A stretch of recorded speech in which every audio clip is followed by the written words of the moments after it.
sa Palawan. So, yun po, Mr. Chair. So, sana po meron ding gawin siguro na, so ilan po ba yung, meron po ba kayong committee na nag-address ng mga complaint about that po, or related po dun sa resolution ninyo po? Yes, Mr. Dedicated. Chair, Your Honors, it's the Committee on Safe. It is being headed by Commissioner Ernesto Ferdinand P. Maceda Jr. Kaya makakaasa po kayo na talagang tututukan po ni Commissioner Maceda at ng kanyang committee yung mga paglabag sa Resolution 1115. Yes. Siyempre, yung ginagawa natin, Mr. Chair, di ba, in aid of legislation, hindi naman para i-curtail yung freedom of speech ng ating mga vloggers or ng ating mga citizen.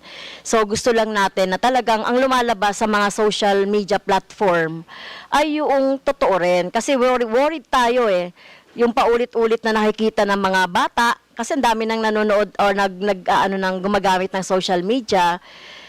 Nakikita nila yun na paulit-ulit na mali o paulit-ulit na pinopost, ang daming post, ay kala nila ay totoo. Kaya nga nandito yung yung DICT rin, Mr. Chair, para malaman din natin ano po ba din yung ginagawa ninyo, Mr. Chair, doon sa DICT as regards dito sa mga fake news at saka dito sa mga disinformation. Good afternoon po, Mr. Chair. Sa DICT po, sa part po namin, we have coordinations with Facebook, TikTok, and then YouTube. Meron po tayong MOA with them. May mga request po sa amin na ipapa-take down yung mga certain post. Kinikater po namin yon. Through doon sa amin po, sinesend namin yung mga materials to support na gusto natin ipa-take down. At the same time po, meron din kaming tinatawag na threat monitoring. So ito po, sa side po ng Cybersecurity Bureau, nagkakandak po kami ng monitoring, but hindi po namin tinitake down kaagad unless wala pong nagko-complain sa amin.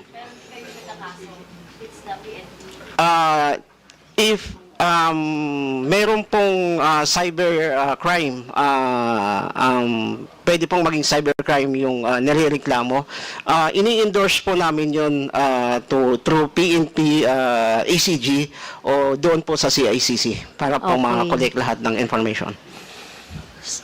Mr. Chair, can we have a copy of that MOA with SOCMED na binanggit nyo kanina?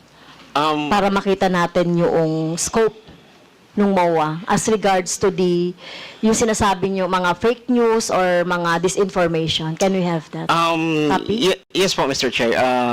We can provide po the information. I will ask from our office po with those material po. Mr. Chair, can we ask the Secretariat to get that MOA? Comsec, please take note. Can we have a copy of that MOA? Okay. Thank you, Mr. Chair. So, yun na lang po kasi wala yung Facebook. Thank you, Representative Castro. Next interpolator will be Representative Gerald Roman. You now have the floor. Magandang hapon po, Mr. Chair. Magandang hapon po sa ating mga resource persons and to my dear colleagues. Today, we are holding the third meeting of the TRICOM, and I'm very, very glad na yung mga inimbitahan natin sa mga nakaraang TRICOM na nung una ay nag-hesitate mag-attend, I finally have decided to come here. Today's exchange of ideas has been a very, very good eye-opener. Namulat po sa ating mga mata, thanks to the brilliant interpellation of our colleague, Representative Benny Abante, that sometimes the anonymity of a vlogger or his or her condition as a journalist or the use of the excuse of just expressing my opinion is being abused. And simply, we can draw the line by limiting ourselves to upholding the truth, what is verified, what is substantial, and what can be proven. Otherwise, it is simply a rumor.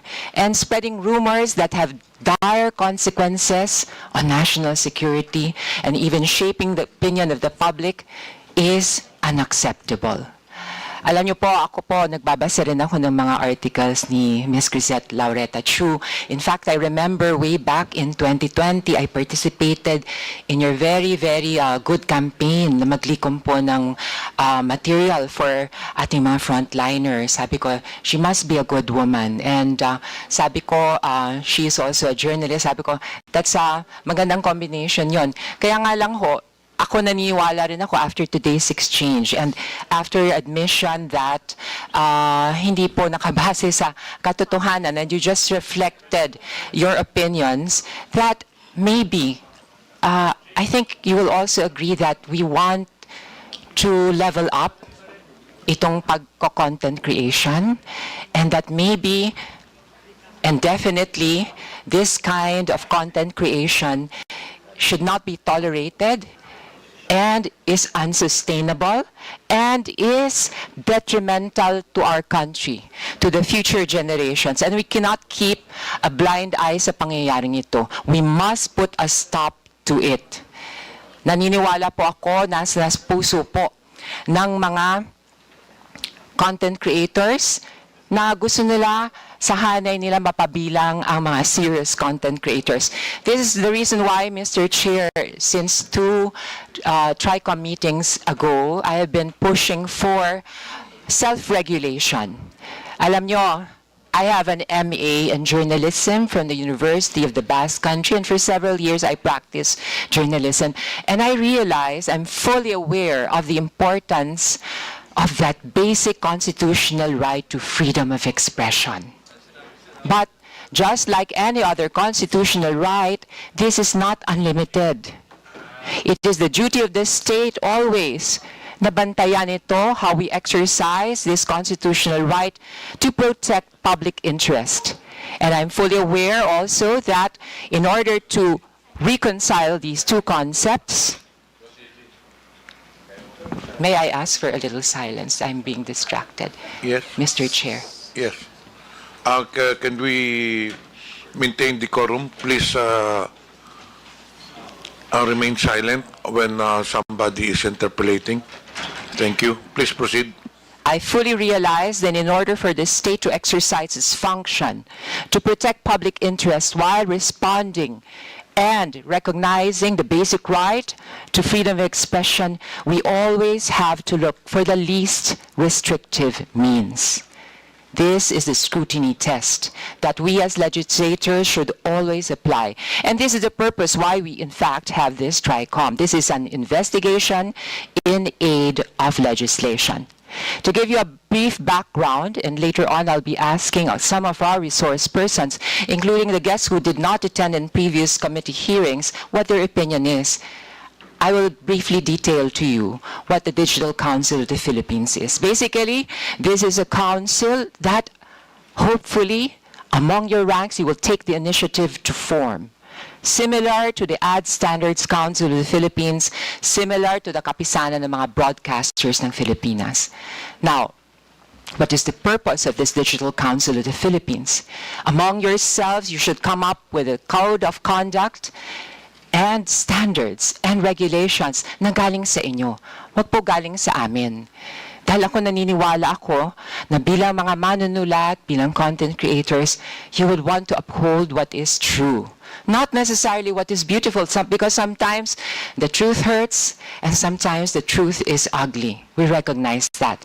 And now, once you have your code of conduct and your code of ethics, what do? You apply it to your members. So, who will compose this Digital Council of the Philippines? Number one, associations of content creators. Number two, advertisers. Kasi alam ko, dyan sa mundo ng social media, marami po tayong advertising nagaganap at malaking pera rin po ang gumagalaw at umiikot dyan. Number three, we should also have the DICT. Kinakailangan din natin kahit paano may representation ang government. Dapat din po na dyan ang the world of, the academe, so that we can also use this digital council to educate the people on critical thinking and responsible use of social media. Nariyan din po, maaari nating ilagay mga PR practitioners and what have you.